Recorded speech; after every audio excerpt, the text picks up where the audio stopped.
Okay, good day mga ka-solar. Sa mga nagbabalak magpa-install ng solar at tinatanong kung libre ba talaga, free, or sulit ba magpa-install ng solar setup sa ating bahay or sa commercial. Ang solar ay isang investment.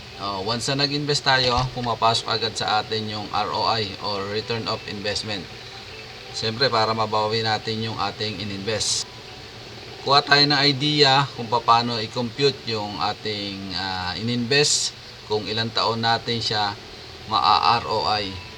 Then after that, doon pa lang natin siya masasabing libre. Okay, things to consider.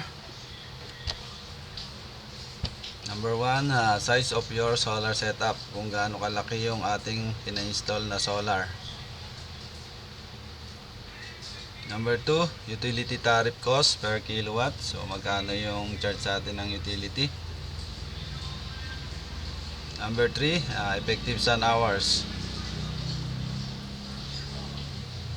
Then idagdag na natin yung efficiency of panels, orientation, and etc. Okay, sample. Solar cost, package installation of 5 kilowatt solar setup. Let's say 270,000. Okay, utility charge cost 12 pesos per kilowatt. So ito yung charge sa atin ng utility. Average or peak sun hours in the Philippines, ayon kay Google, 4 to 5.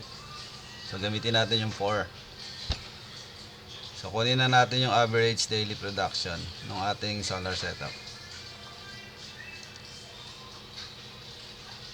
Daily production is equals to solar setup multiplied by sun hours. So makakuha natin 20 kilowatt hour daily production.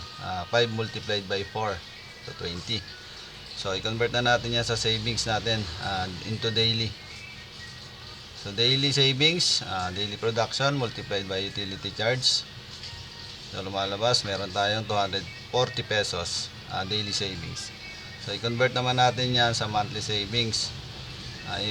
Monthly savings is daily savings multiplied by 30 days. So 30 days kasi 1 month.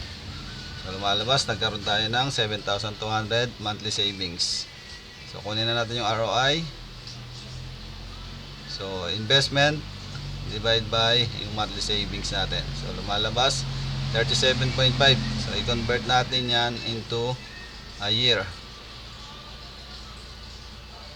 So lumalabas talaga is 3.125. Basically 3 years yung ating ROI. So yan, masasabi natin libre. So yan mga ka-solar, kayo na mag-decide kung sulit ba ang inyong investment kung magpapa-install kayo ng solar. Pero may mga dapat tayong i-consider. Unang-una, yung benefits niya is number 1 is nakatulong tayo kay Mother Nature na mabawasan yung ating carbon footprint. Pangalawa, convenience is that pag may brownout, so may power outage tayo, may kuryente. And number 3, during visit ni Judith, so wala tayong inaalala dahil maliit lang yung ating babayaran. So yan guys, mga ka-solar, hopefully may natutunan kayong konting aral. Then abangan natin yung ating mga susunod na videos. Thank you.